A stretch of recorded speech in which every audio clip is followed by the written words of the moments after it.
In the second part of my lectures, I'm going to focus on the issues related to the motions of electrical or hybrid electrical vehicles as part of vehicle dynamics. Now, vehicle dynamics is concerned with many different aspects of motions on a vehicle or on a car. For example, any body of mass will have 6 degrees of freedom. It can go forward, it can move sideways, it can go up and down, but also it can rotate. Okay, there's motion of roll, there's motion of yaw, and there's motion of pitch. But we are not really going to be concerned with every aspect of vehicle dynamics, because this module is really concerned with powertrain. Powertrain is really related to the forward motion, okay, going forward or backward, and depending on whether you're accelerating or you're braking. So we're really going to just focus on this one single dimension of vehicle dynamics. And in this part, so we're going to first of all talk about the general issues, the general equations of motion for a vehicle chassis. So that doesn't just apply to hybrid electrical vehicles, it can be applied to any other vehicles as well, just to see what are the issues involved, how we actually can establish the mathematical model for such motions. Now, when we mention the word mathematical model, it's not really something that you physically you can build. It is a set of equations that actually allow you to calculate or work out the motions. These are known as mathematical model. So first topic is about the general issues, the general equation of motion for vehicle chassis. A second topic will be dealing with specific issues related to hybrid electric powertrain. Okay, the efficiencies, the transmission of motors, that kind of stuff. The third part will be related to the general configuration, the gear trains in electric drives, how motors can be mounted, and what the gear ratios needed, and how that's going to affect the performance or the key specifications of an electrical or hybrid electrical vehicle.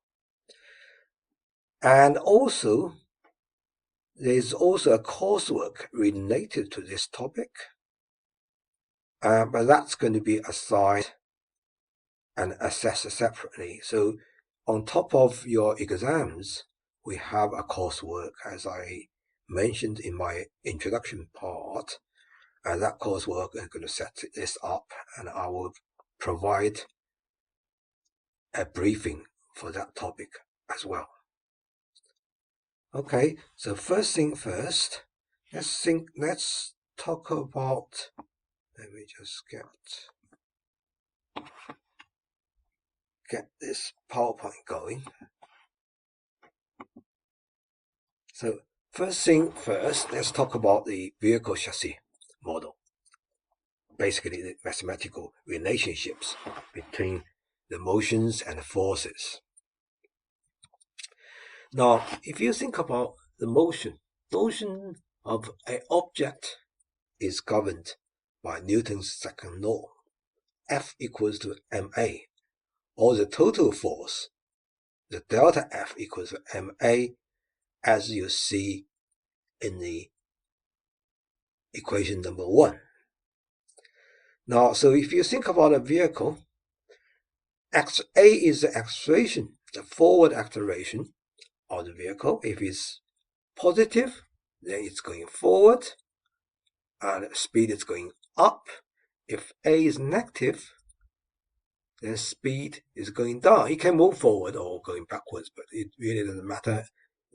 Positive A indicating the vehicle is accelerating.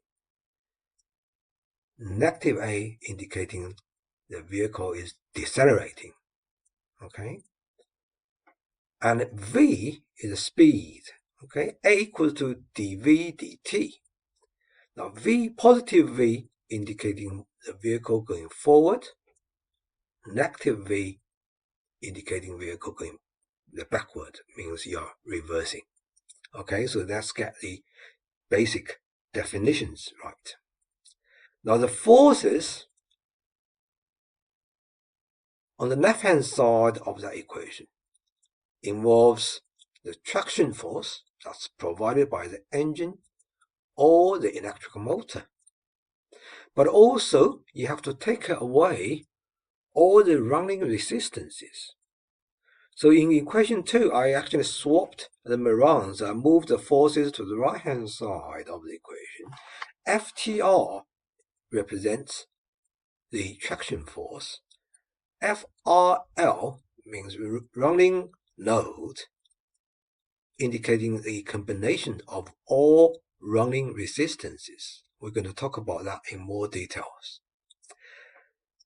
later. Now, you will also notice in that equation number 2, on the left-hand side, dv dt is my A. M is mass of the vehicle. But also in the front, I've also put a delta there. Now, delta is a fact that we call it rotational inertial coefficient. Now, the mass is not, if the mass is uniform distributed, this delta doesn't really exist. Delta would, all delta would equal to 1. Because in a car, the mass is not uniformly distributed. So the center of gravity is not in the middle, in the geometrical middle of the vehicle. So there will be some kind of rotational movement, or the tendency to move in the rotational direction.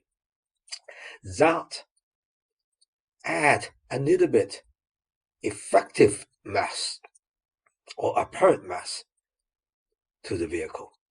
And that's tend to be sort of corrected by a coefficient, delta. Okay, the coefficient value typically is between 1.08 and 1.1. I put in there because it's quite a common thing in vehicle dynamics. Okay, because they depend how unevenly the mass on a vehicle is distributed. Engine in the front, that means the center of gravity is moving forward, or if you load the vehicle up in the back, in the boots, then the center of gravity will move backward a little bit. But that coefficient can change a little bit, depends on the conditions of the car. It's important to be aware of that factor. But in my calculations, or in the calculations I ask you to do, we tend to ignore that. We just assume delta equals to 1. But if you get really into vehicle dynamics, and then delta is actually not 1. Okay, so that's the essential equation. F equals to ma, or m dv dt equals to the traction force minus total resistive force. Now, to understand the traction force and total resistive force, I'm going to use a simple diagram here to explain what is happening to all the forces and the forward motion. Now, on this vehicle, in this diagram, the vehicle is sitting or moving along on a slope. Okay, so if you see that there's a slope, it's going up the slope, the angle of alpha, that's the angle of the gradient with the horizontal of the ground. Okay, now sometimes people use alpha, sometimes people use beta. Let me just go back. And I tend to use beta, but this is a diagram I downloaded from the internet. It says beta, alpha, but in the next slide I'll move back to beta. Okay, but you get what I'm saying. Alpha, beta, it's just a symbol. it doesn't really matter. It represents that angle here. So vehicle is moving along on the gradient, and so V indicating towards left hand side, it means moving forward. Okay. Now the center of gravity is here. Say the mass of the vehicle is m. Center of gravity is there because the engines, everything else. So the center of gravity is moving slightly forward. Okay. And of course, let's assume it's a front or back wheel drive. The engine and or the motor, electrical motor drives the wheel. So the wheel rotating in this case in the anti-clockwise direction. The torque produced by the engine or electrical motor drives the wheels. Okay, they don't drive the car forward straight directly. They drive the wheels. The wheels produces, because the wheels are rotating, it produces a force at the contact point with the road surface.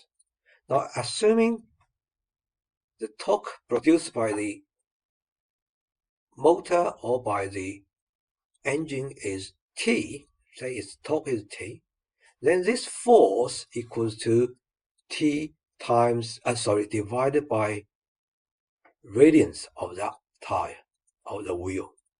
Okay, so F equals to torque produced by the engine or the motor divided by R, that's a force. That is a force that's driving the car forward. If it's accelerating, the force is positive. If you are braking, then the force will be negative, pointing backwards. Okay, so it's to slow the cars down. So that's the traction force. Traction force is delivered via the wheels. Okay, and so the relationship between the torque from the engine or torque from the motor depends what is the power source of your vehicle, divided by the radius of the wheel. That is the traction force, forward or backward. Now, if you have two wheels drive, then you have to add the forces from both sides together. Or you have four-wheel drive, then you have to consider all four wheels as well. Okay? So that's the forward force or backward. Now, at the center of the gravity, if you go vertically, if you look at the center of gravity, if you look at this, of course, the mass of the vehicle will have the gravitational force straight down, perpendicular to the ground. That's mg. Now, because we have an alpha here, so this force can be divided into two elements. One is this mg times sine alpha or sine beta, which is in parallel with the gradient surface. That is a gravitational component opposing the movement of the car. Okay, so that's one of the running resistances. The other one is perpendicular to the surface of the gradient, which is mg times cosine alpha or cosine beta. Now, that exerts a force onto the surface of the road. Now, at the wheels point, because we have wheels sitting on the gradient, and that produces some a friction force as well. Now, the friction force is proportional to the mg times cosine alpha. That's another running resistance opposing the motion forward. Okay, so there are two already. The third one is related to the air dynamics. If you drive a car at a very, very low speed, then you don't necessarily need to consider this. But when the car is traveling fast, then of course it's because you have to overcome the air resistance. It tends to be called air drag. Okay, that's related to the it is related to the shape of your vehicle and also related to air conditions, the wind, the air density, that kind of stuff. But we will define these forces in more detail, in more details. Now this diagram looks a little bit busy because we have the car, we have mg, and then we have all the motions. So I produced a similar one, but a lot simpler. Okay, so in this case, it's the same gradient, but I changed the angle from alpha to beta. This rectangular shape represents the car, and this is the center of gravity, so you have an mg there. The perpendicular to the gradient is mg cosine beta. Parallel with the gradient surface is mg sine beta. Now the vehicle, let's assume the vehicle is moving forward, therefore you have a positive v, and you have Tf force, the traction force, Ftr, which is basically the torque divided from the motor or from the engine divided by a radius of the vehicle. Okay, and then you have the total running resistances, the friction, or call it what we call it friction, or call it, sometimes we call it rolling resistances. That's really proportional. Oops. This is really proportional to mg cosine beta. Gravitational elements, that's just mg sine beta, and then there's air drag as well. So all of that, we need to put them together and see how we can get the motion of the equation by applying Newton's law. So remember this diagram, okay? That will help you to sort of have a clearer understanding of all the forces and the relationship on a curve. Now, where a car is not on a curve, on a gradient. Where a car is not on a gradient, if you say it's actually on a level ground, there's no gradient whatsoever, then mg times cosine beta will be equal to 0. Cosine beta equal to 1. So the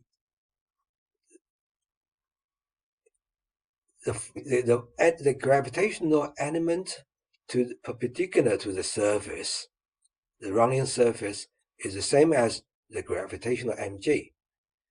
Mg times sine beta.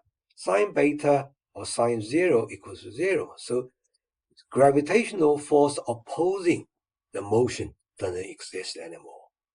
Okay, so on a level ground, you will lose this element. You will lose mg times sine beta, because sine beta equals to 0. Okay, so three forces. One is the rolling resistance. That's I already said in my previous slide, it is related to that force. Oops. It's related to this element of the gravitational force. It's perpendicular. It applies the force in the vertical direction to the road surface. So the contact is between the tires or the wheels and the road. That generates a friction.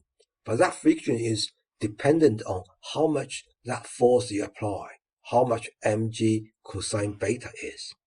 So in equation number 1 here, mg cosine beta is the component of the gravitational force perpendicular to the running surface, okay, or the gradient.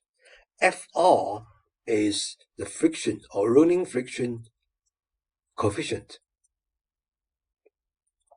Now, Fr is dependent on many factors. It depends on the size of your tire, the shape of the tire, the pressure in the tire as well, but also the road conditions, how rough the road is. Now, of course, there are things that you can do. For example, get your tire to work in the optimal, the best, the pressure as defined by the manufacturers. Then there are things that you can't do, like road conditions. Okay, some other people can do it. The highway agents can keep the road maintained to a good condition, but it is outside of your control as a driver. You can't do much about the tire shape, size, things like that. Okay? But again, that depends on the manufacturers of the vehicle. But overall, because FR, the running resistance, is dependent on so many factors. So this FR, the value of FR can vary from condition to condition. And the very worst case, for example, in a sort of open field, not a normal road, you can have high FR value as high as 0.35. That means there's no resistance. Like, you drive a car on a beach, a sandy beach. There's another friction running resistance there. Okay? On a really good condition, the value sometimes can be really, really low if your vehicle is sitting on a very flat surface, a road, quite good condition, that could be in the range of 0.01. So there's reduction of many times.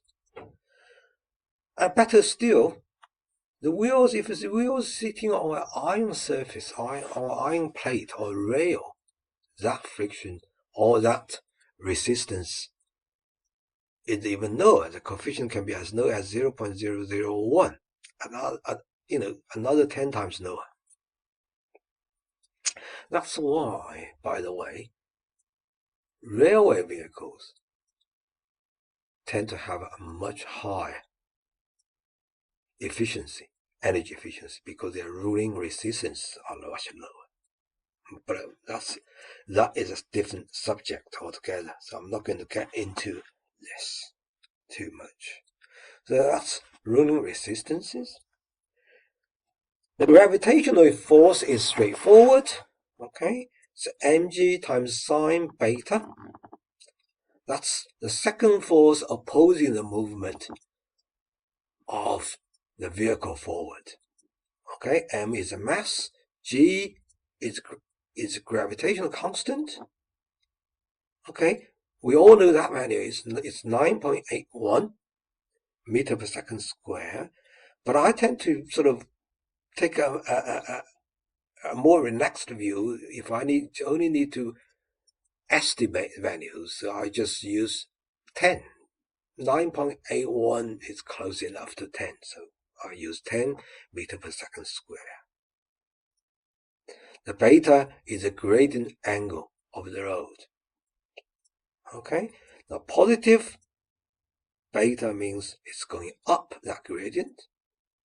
The negative means the gradient is going down. So in this case, you will have mg sine minus an angle, which gives you a negative force. Negative force means actually the force is moving, is pointing forward. So it actually help to accelerate a vehicle.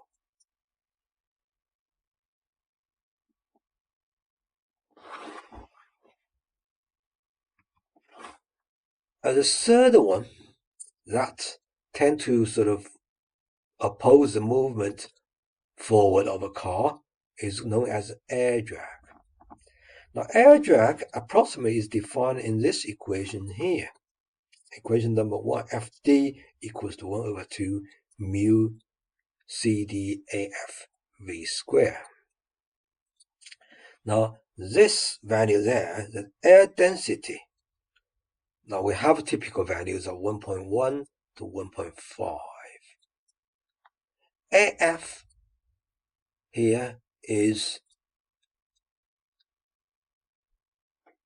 the frontal area, the front. If you look at from the front of the vehicle, this is the total area on the front of the vehicle.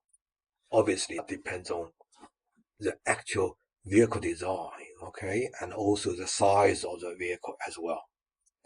And then there's also something called the drag coefficient CD.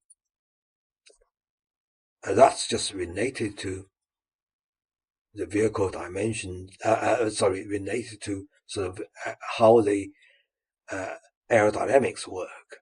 Okay, that has a typical value of between 0.2 and 0.4.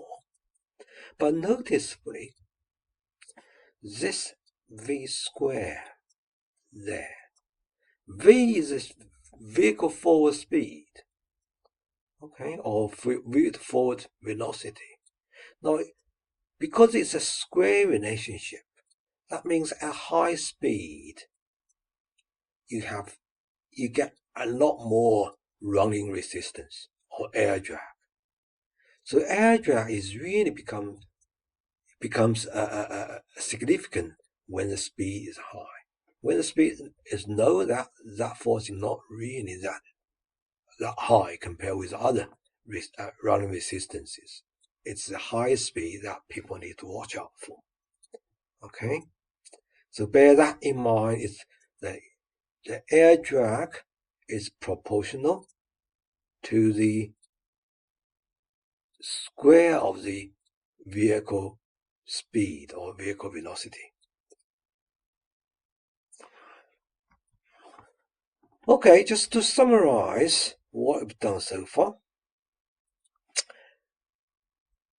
We started from MA, F total force equal to MA. Okay, M is the mass of the vehicle, A is acceleration. FTR is a traction force. That can be calculated from the output torque of the engine or the output torque of the motor. Just divide that torque by the radius of the tire. FRL is the total resistance opposing the motion forward. Okay, so there's rolling resistance, which is always pointing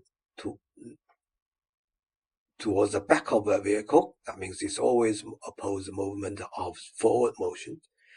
FD is the air drag, which is also pointing backwards and oppose the movement. So F rho or Fd will be both positive values. When you put that into equation 1, there will be negative. It reduces the traction force. Fg is related to gravitational. Okay, now that can be positive or negative. When it's only positive gradient, when the gradient is going up, Fg is positive. That means when we put that into equation 1, it actually makes the total force smaller. If the Fg is negative, that's when gradient is going down. Then if you think about a negative, that becomes positive, so it helps the vehicle move forward. Okay, so they are not all act in the same way. Okay, now the calculation of F rho, Fg, Fd are defined in the equation 1b, 1c, and 1d respectively. Okay, so we have these formulas.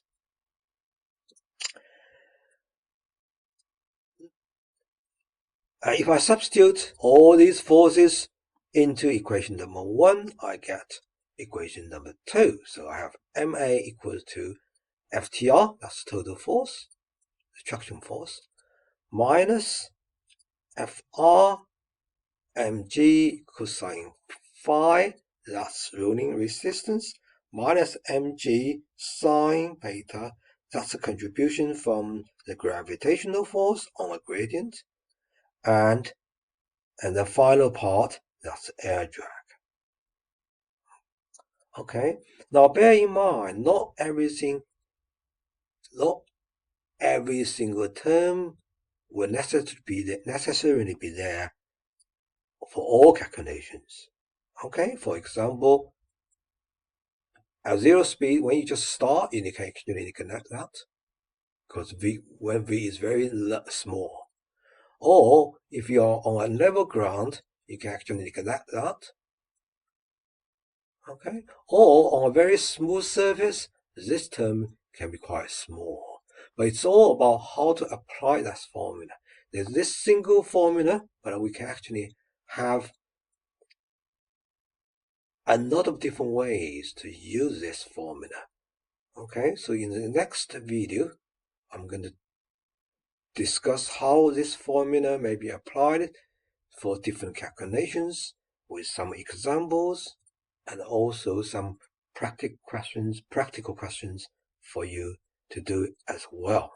Okay,